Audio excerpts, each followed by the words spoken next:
देख लीजिए, लगभग 3 बजे का समय हो चुका है, बावजूद इसके अब तक सिर्फ 34% ही मतदान हुआ है। देखिए, मैं कई बार आपके चैनल पे पहले ही बोल दिया हूँ कि अब की बार वोटिंग परसेंटेज को देख के अगर एनालिसिस करें ना, तो हर जगह पॉकेट वाइज जो है माहौल मिल रहा है। जैसे बंगाल में देखिए हर चरण में बहुत अच्छा है।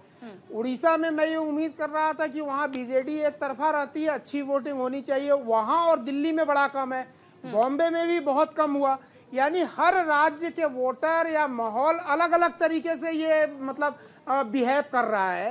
एक कंक्लूजन ये भी निकाला जा सकता है कि इलेक्शन भले ही एमपी का है, नेशनल लेवल का है, राष्ट्रीय इलेक्शन है, लेकिन हर प्रदेश मुझे लगता है वोटर अपनी अपनी प्रायोरिटी फिक्स करके अपने अपने हिसाब से निकल रहे हैं।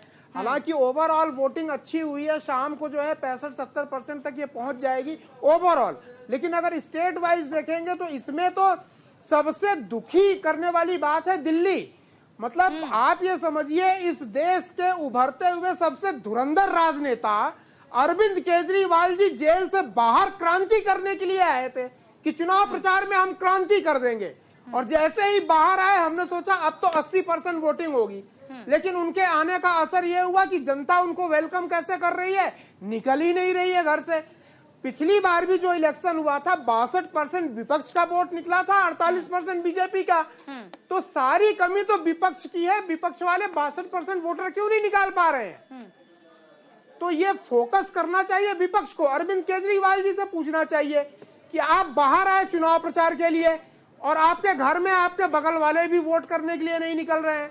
कैसे राजनेता हैं, क्या मुद्दे, इस पे तो अरविंद केजरीवाल को जो है क्वेश्चन पूछना चाहिए उनसे।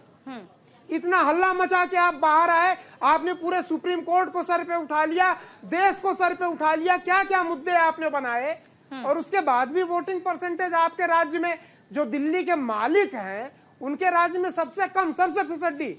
अब की बार लगता है ये इनके फ्री बीज काम नहीं कर रहे हैं। जो ये फ्री में देने का डिक्लेयर, अब पता नहीं शायद अब की बार डिक्लेयर किया कि नहीं किया, लेकिन इनके फ्री बीज का भी असर खत्म हो गया है दिल्ली में।